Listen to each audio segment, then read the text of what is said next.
Hej, undskyld, vi kom for sent. Vi vil gerne spille Minecraft igen. Ja, lige her igen. Der.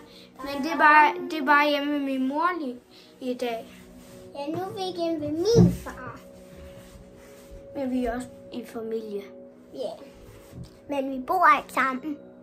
Skal vi gå i gang med det nu? Så lige smide en like. Ja. Ding, dong, ding, ding, dong. Godt, og jeg har allerede fundet noget kul. Perfekt. Det er det lysestræ, vi skal bruge. Wow. Vi skal nå at have skaffet... Du skal nå at have skaffet en stak, og jeg skal nå at skaffet en stak. Og det skal være af det samme træ.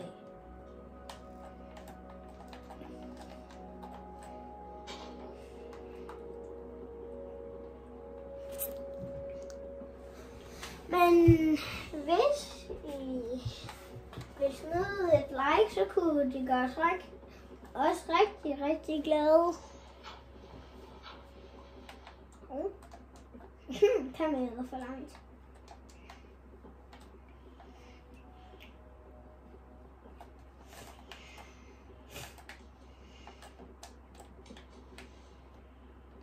Men undskyld, vi taler ikke så meget, når vi spiller Minecraft.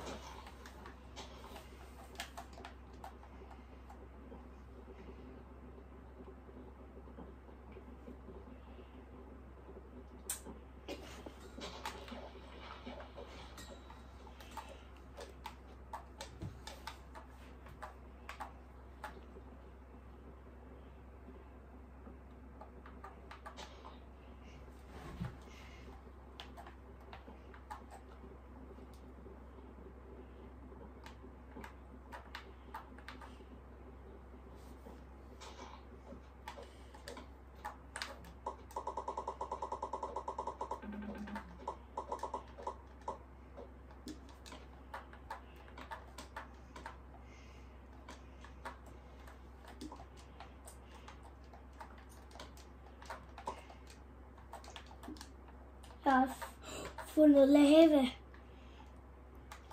Det har du i hvert fald.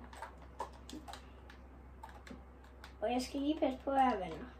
Ej, lige sætte nogle crafting table, og så mister jeg den. Yes, jeg fik en til. Jeg skal have en kiste. Dong, dong. No. Otto, du giver bare træet til mig, så jeg kan bygge hus. Bonnie, jeg laver våben og alt til os. Er det en aftale? Ja.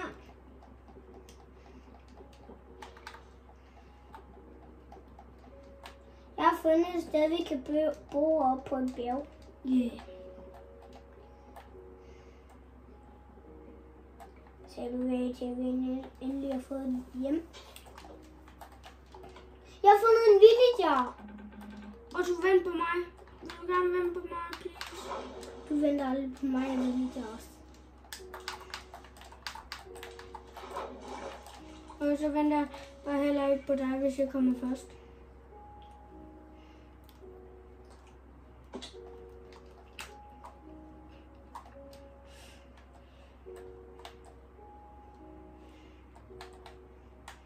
Så var det mig, der kom først.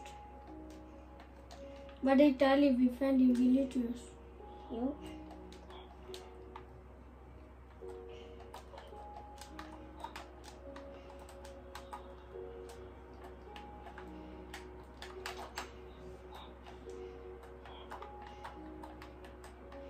Der er ikke nogen kister her.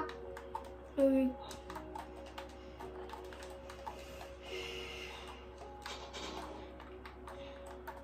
Så her, nej. Ej, skal vi ikke bruge her, indtil vi kommer i gule? Jo. Jo, det skal vi.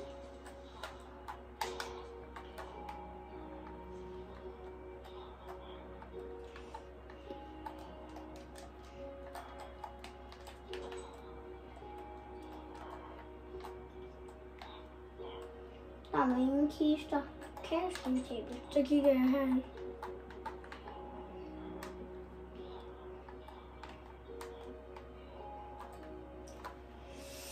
Nu har jeg et crafting-table. Jeg stjæler lige faklerne. Her skal jeg kigge. Der var der heller ikke noget. Ja.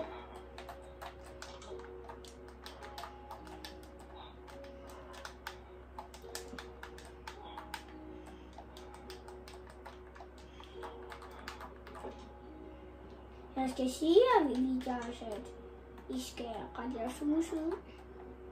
Mhm.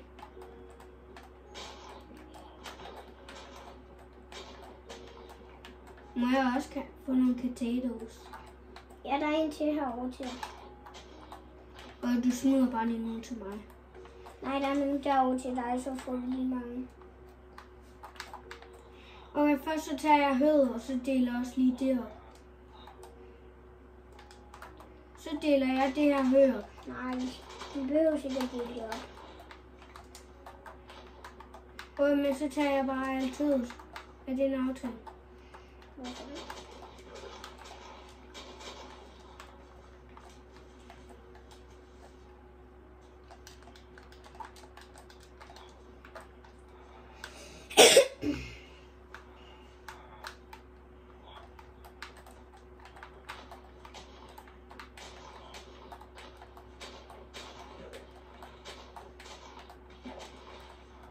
Og det er så få nogle potatoes.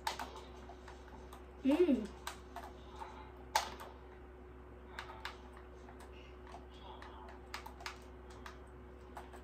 Det er lidt syltet. Så mangler jeg bars.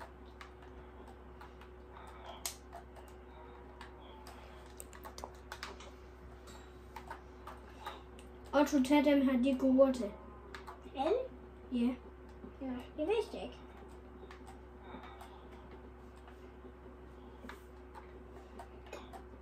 Der er et hus, vi kan bo i. Her. Der er der ingenting inde i.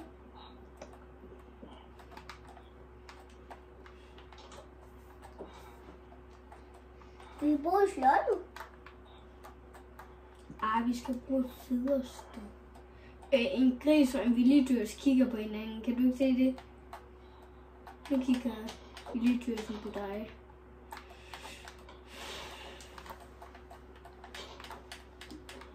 Og vi skal have kul.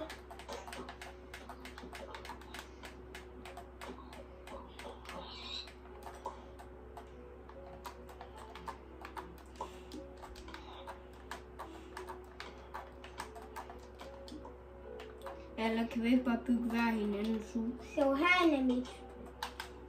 Der er her. Og så har jeg et andet sted. Jeg bygger selv mit.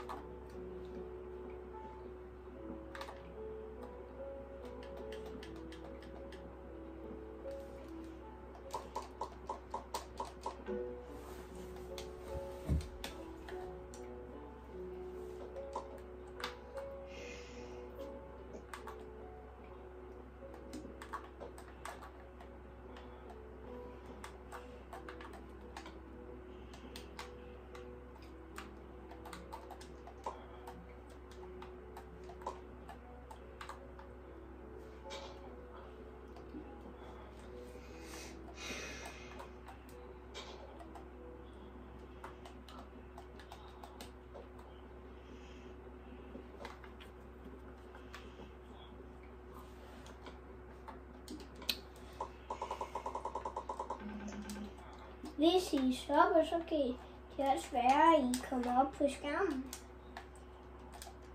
Ej, det er bare noget, autoren siger.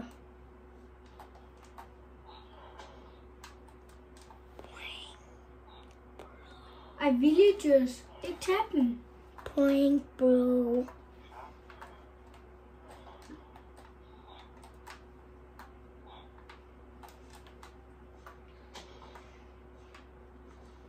Spiller der bam bam bam bam bam bam bam.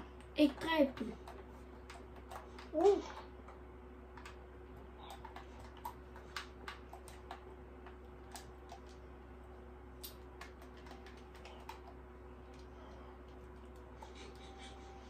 Yummy.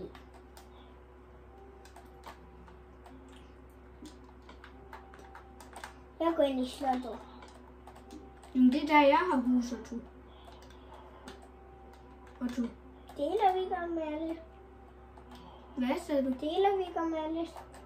Jeg vil dele, at der ikke er mit hus. Så deler vi os om et. Jeg skulle bare lige herop og se udsigten. Og så går du ud af mit hus. Er det en aftale? Sådan der. Må jeg så få mit hus nu? Ja, må jeg gerne. Jeg må gerne besøge hinanden. Nej, hvordan kommer jeg ind i mit hus der? Jeg skriver et skilt på mit. Willy Dyres, du skal gå ud af mit hus.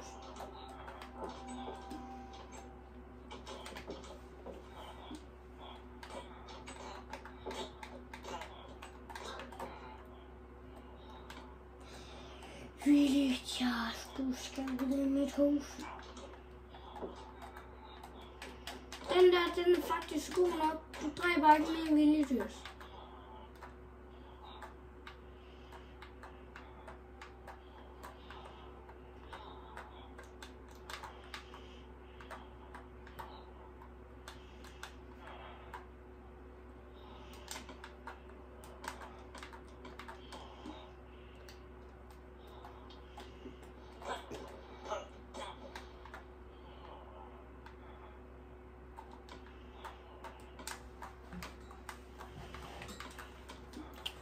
Venner, skal vi tænde lyset? Skal vi det? Eller skal vi ikke? Skal vi? Det tror jeg bare, ja. Nej, altså det var jeg da ikke det. Det kan du gøre. Hvis I synes, vi skal tænde lyset, så smid et like. Sådan her.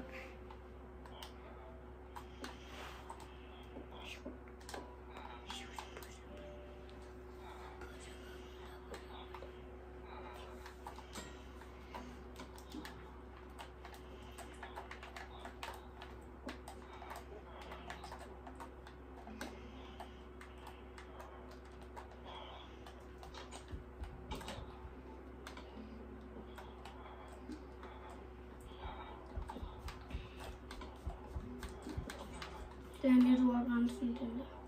Og der er en, der går i panik. Det skal han ikke. Jeg laver også et tårn.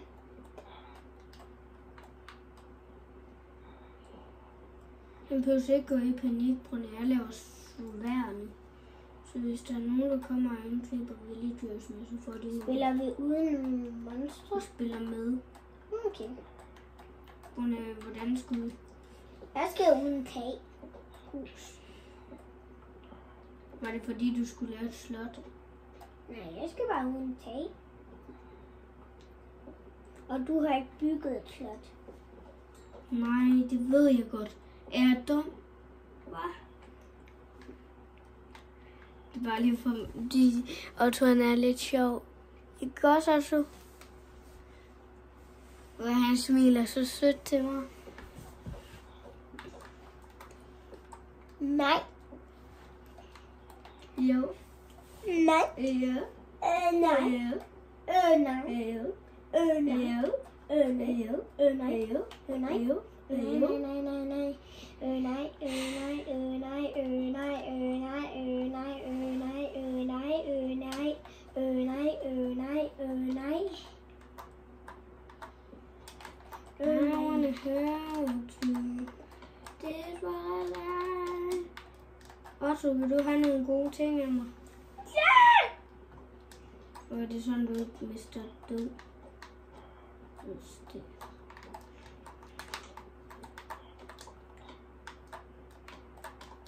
Hej. Jeg har allerede en øks.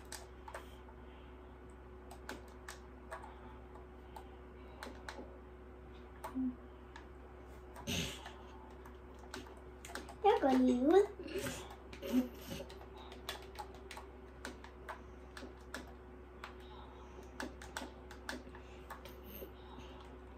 Okay, Otto, giver du mig stenene igen? Det var bare for at prank dig. Hvad?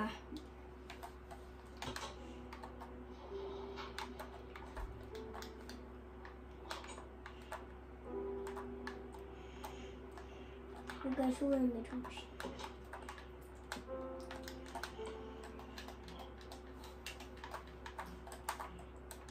Ja. Hvorfor er jeg 2 crafting-tabler? Må jeg få en pickaxe?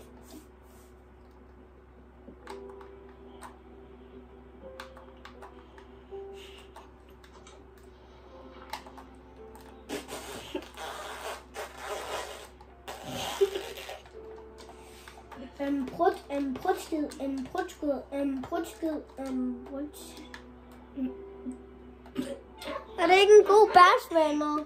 Er det ikke en god bas? Putter.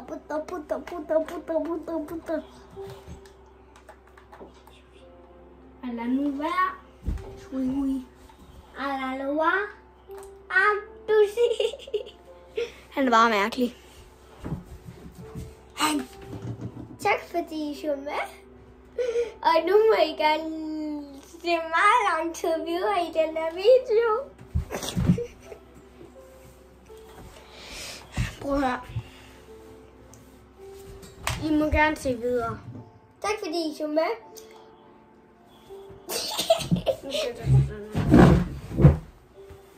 Og jeg ser lige, hvad du gør med kameraet. Undskyld, venner.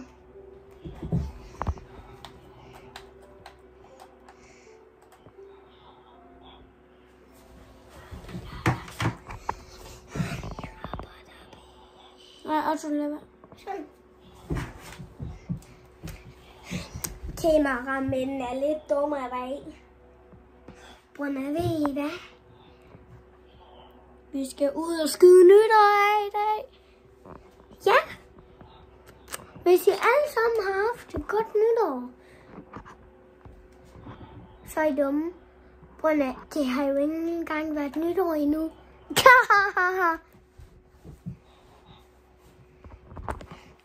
Hvorfor sjov?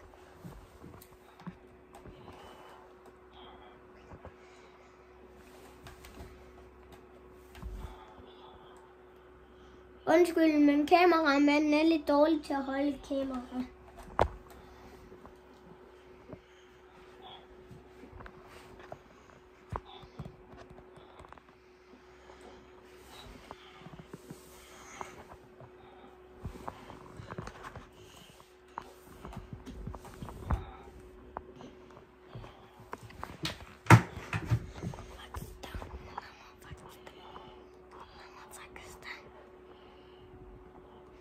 Sådan der. Og så meget godt. Alle sammen har I haft en god dag. I dag kigger I. Tak fordi I så med. Husk at efterlade en stor like. Det var bare den dumme idiot. Jeg betaler money.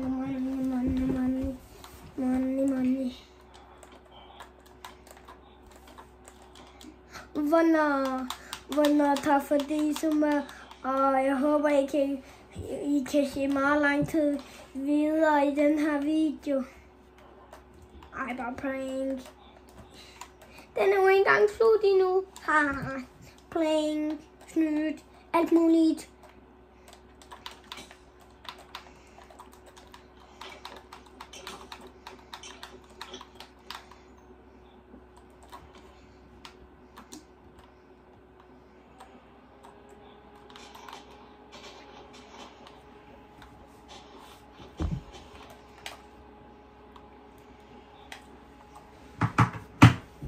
Undskyld, venner, jeg skal lige ned og tisse.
Og så han stopper lige der. Han skal bare lige, han er en artist. I må ikke se min pik.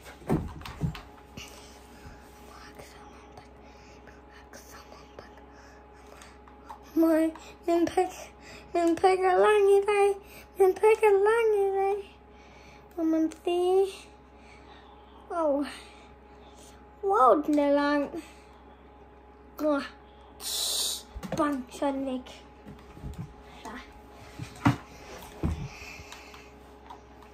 Bobos. Bobos. Bobos. Bom, bom, bom, bom, bom.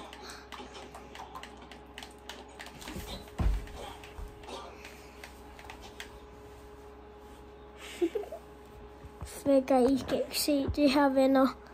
I skal ikke se det her. Han er i gang med at bolle mig. Hjælp! Det er bare ham der. Han er et. Jeg kan godt lige se, at I skal vendes. Klikker, bum. Siger fucking bum. Siger bum. Chica puka fika puff. Nina muna nanda puff. Chica fuga naga puff. Huda nada fus. Jeg sagde altså ikke et banord, jeg sagde fus. Jeg sagde ikke det der, man ikke må sige på YouTube. I banord. Ej, hvem var der bare sagt dem der? Det var i lovligt. Nå, baby not challa. Baby not chilla. Usabambum.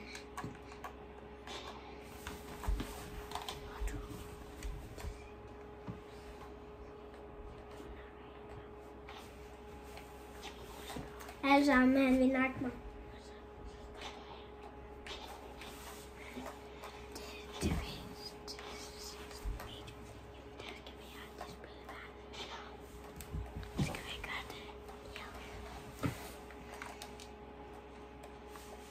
Hjælp! Jeg kan ikke få dem! Hjælp! No.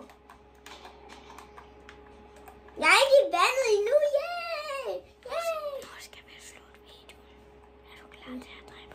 Nej, ikke nu. Kom. Vi skal først lige.